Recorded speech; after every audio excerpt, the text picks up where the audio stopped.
स्वामी समर्थ. तुम्हा सगळ्यांच्या आपल्या स्वामीसूत्र ब्लॉग या चॅनलवर मनापासून स्वागत. स्वामी भक्त हो, आज पुन्हा एकदा तुमच्यासाठी नवीन स्वामी संदेश घेऊन आलेली आहे. आजचा स्वामी संदेश शेवटपर्यंत आवर्जून ऐकायचा आहे, कारण प्रत्येक स्वामी संदेश आपल्याला नवीन काहीतरी शिकवत असतो. आजचा स्वामी संदेश तुम्हाला ऐकायचा असेल तर तुम्हाला एक छोटंसं काम करायचं आहे. तुमच्यासमोर स्वामी महाराजांचे 2 फोटो दिसत आहे आणि हा स्वामी महाराजांचा फोटो तुमच्या समोर आला आहे, तर हा केवळ योगायोग नसून स्वामी महाराजांनी जाणून बुजून घडवून आणलेला एक डाव आहे असं समजा. आणि हा जो डाव आहे ना, तो तुम्हाला जिंकायचा आहे. आणि जो हा डाव जिंकतो त्याला स्वामींचा आशीर्वाद कायमचा प्राप्त होतो. स्वामींचं कृपाछत्र कायम अशा भक्ताच्या पाठीशी असतं. तर स्वामी भक्त हो, तुमच्यासमोर जे 2 फोटो दिसत आहे त्या 2 फोटोंपैकी एक फोटो तुम्ही निवडला असेल अशी मी आशा करते आणि याचा संदेश काय आहे तेही सांगते. तर बघा, ज्यांनी 2 नंबरचा फोटो निवडला आहे त्यांना स्वामी महाराज काय सांगतात बघूया. स्वामी महाराज अशा प्रत्येक भक्ताला सांगतात, अरे आम्हाला उगम नव्हता, आम्हाला अंत नाही, हा त्रैलोक्याचा स्वामी नुसताच संत नाही. आमचं स्मरण करा देह भान विसरून, मग आम्ही हळूवार येऊ मागून आणि कानात जाऊ सांगून, भिवू नकोस मी तुझ्या पाठीशी आहे, भिवू नकोस मी सदैव तुझ्या पाठीशी आहे. अरे एक शब्द आहे नशीब, याच्याशी लढून तर बघ. आणि समजा तू लढूनही हारला तर अजून एक शब्द आहे स्वामी, फक्त एकदा आम्हाला आर्ततेनं हाक मारून तर बघ. नशिबाचे फासे बदलून तुला हवं ते नाही मिळालं तर मग सांग. अरे आत्म्याचा आवाज परमात्म्यापर्यंत घेऊन जाणारा संदेशवाहक म्हणजे तू केलेली प्रार्थना, तू घेतलेलं आमचं नामस्मरण. आणि जो आमचं नाम अगदी अंतःकरणापासून घेतो ना आणि मनोभावे आमच्यासमोर येऊन प्रार्थना करतो ना, त्याच्या मनातील घालमेल, त्याच्या डोक्यातील विचार सगळं काही आपोआप आमच्यापर्यंत पोहोचतं. आणि तो काहीही नाही बोलला तरीही त्याच्या मनातल्या सगळ्या काही गोष्टी आम्हाला समजतात. अशा भक्ताची प्रार्थना आमच्यापर्यंत पोहोचते. म्हणून फक्त आमच्यासाठी एकदा आमचं नाम घेऊन बघ. अरे बंधन नाही आमच्या नामाला, अंत नाही आमच्या कृपेला. बंधन नाही आमच्या नामाला, अंत नाही आमच्या कृपेला. कुठेही कसेही आणि कोणीही घ्यावे आमचे नाम, मग उपस्थित असतो आम्ही आमच्या भक्तांच्या पाठीशी ठाम, आम्ही आमच्या भक्तांच्या पाठीशी ठाम. हे आयुष्य तुला रोज नवीन वाटेवर आणून ठेवतं. रोज नवीन प्रश्न तुझ्यासमोर निर्माण होत असतात. पण हे बघ, प्रश्न निर्माण झाला आहे ना, तर मग त्या प्रश्नाचं उत्तर देखील तुला मिळणार आहे. रोज सूर्य उगवतो तसा तो मावळतो आणि एकदा मावळलेला सूर्य पुन्हा एकदा दुसऱ्या दिवशी उगवतो. हे जे चक्र आहे ते असंच चालू राहणार. हा जो रात्रंदिवसाचा खेळ चालतो ना, तशाच पद्धतीने तुझ्या आयुष्याचा खेळ असतो. सुखाचा दिवस पाहण्यासाठी तुला दुःखाची रात्र देखील संयमाने घालवावी लागणार. म्हणूनच तुझा संयम फार महत्त्वाचा असतो. तुझा संयम कधीही तू सुटू देऊ नकोस.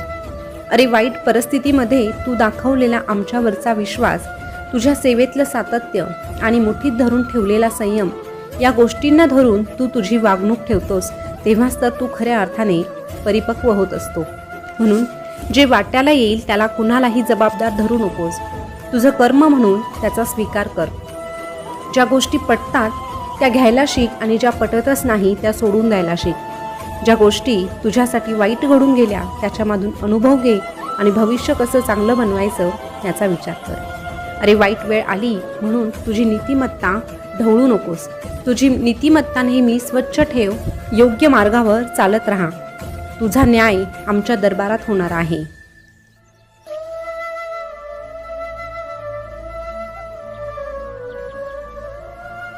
तू जर काहीही चुकीचं केलं नसेल तर निश्चितच यशस्वी तूच होणार आहे. फक्त त्यासाठी थोडासा वेळ जाऊ द्यावा लागतो. अरे वेळ ही प्रत्येकाची बदलत असते. वेळ प्रसंगी सूर्याला आणि चंद्राला देखील ग्रहण लागतं.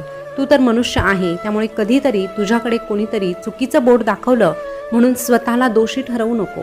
तर स्वतःमध्ये सुधारणा करून पुढे जाण्यासाठी प्रयत्न कर. आणि जर कुठेही तू चुकला नसशील तर वेळ बरोबर तुझ्या खरेपणाचा पुरावा सिद्ध करेल.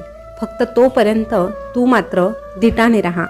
अरे जीवनाच्या शर्यतीत कोणाला हरवण्यासाठी नाही तर स्वतःला जिंकवण्यासाठी प्रयत्न कर. कारण कोणी तुझं वाईट करत असेल तर ते त्याचे कर्म, पण तू मात्र कोणाचे वाईट करणार नाही, हा तुझा धर्म. आणि जो सत्याच्या आणि धर्माच्या वाटेवर चालतो त्याला ही स्वामी माऊली सदैव एकच सांगते, भिवू नकोस, मी तुझ्या पाठीशी आहे, भिवू नकोस, मी सदैव तुझ्या पाठीशी आहे.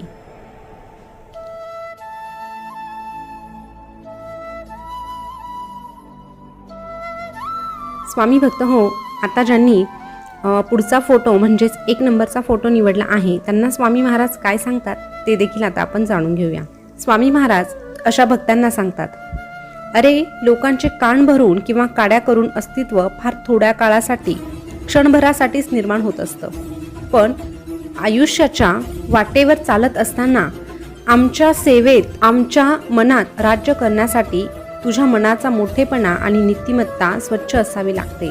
आणि जर तुझी नीतिमत्ता स्वच्छ असेल तर तुला आमच्या नजरेपासून आमच्या हृदयातून कोणीही बाहेर काढू शकत नाही. जर तुला आमच्या मनात स्थान हवं आहे तर निश्चितपणे तुला तुझी नीतिमत्ता देखील स्वच्छ ठेवावी लागेल. तू फक्त तुझ्या आयुष्याची लढाई प्रामाणिकपणे लढायला शिक. तुझ्या विरोधात षडयंत्र करून जिंकणारा सुद्धा उद्या हरणार आहे. तू फक्त विश्वास ठेव आमच्यावर. आणि हो, विश्वासाचा अर्थ असा नाही की तुला जे हवं तेच तुला मिळणार. कधी कधी तुझ्या मनाविरुद्ध गोष्टी देखील घडत असतात, पण त्या देखील तुझ्या हितासाठी असतात. अरे तुझं चांगलं काय वाईट काय हे आम्ही जाणतो. तुझं वर्तमान तुझं भविष्य हे देखील आम्ही पाहतो. म्हणून जे तुझ्या वाट्याला आलं आहे ते आम्ही दिलं आहे, म्हणून त्याचा आनंदाने स्वीकार कर आणि सातत्याने आमचं नाम जपत राहा.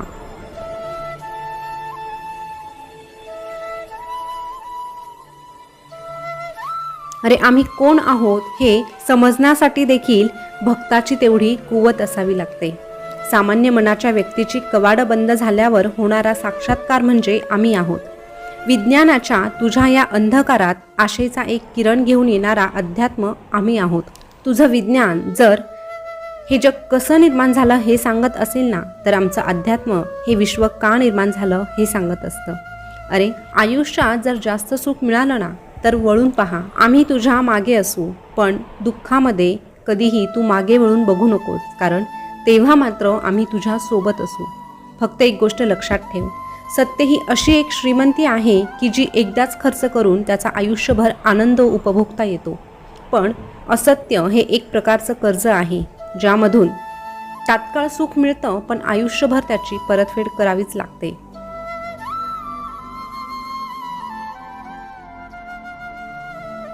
आमच्या दरबारात प्रत्येकाला न्याय असतो.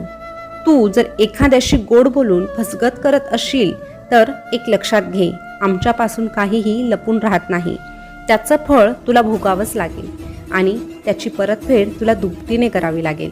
म्हणून वेळीच सावध हो, वेळीच जागा हो आणि तुझी ही स्वामी माऊली सदैव तुझ्याकडे पाहत आहे हे लक्षात ठेव, जेणेकरून तुझ्या हातून कधीही चुकीचं कर्म घडणार नाही.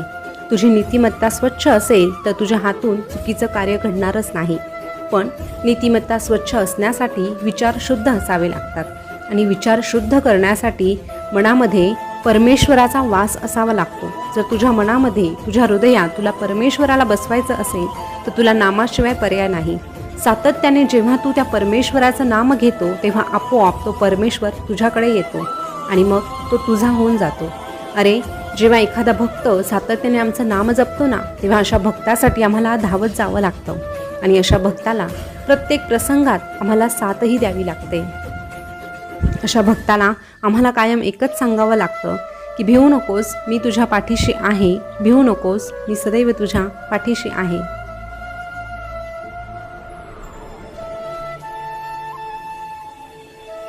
स्वामी भक्त हो, आजचा स्वामी संदेश तुम्ही ऐकला असेल तर आजचा स्वामी संदेश तुम्हाला कसा वाटला कमेंट करून नक्की कळवा आणि तुम्ही कोणत्या नंबरचा फोटो निवडला होता हे देखील कमेंटमध्ये सांगा. असेच नवनवीन स्वामी संदेश तुम्हाला ऐकायला आवडत असेल तर आपल्या स्वामीसूत्र ब्लॉग या चॅनलला सबस्क्राईब करा आणि शेजारचं बेल बटन प्रेस करून ठेवा, जेणेकरून नवीन आलेला स्वामी संदेश सगळ्यात अगोदर तुमच्यापर्यंत पोहोचेल. चला तर मग पुन्हा भेटूया नवीन स्वामी संदेश घेऊन. तोपर्यंत स्वस्थ रहा, मस्त रहा आणि आपले स्वामी संदेश ऐकत रहा. धन्यवाद.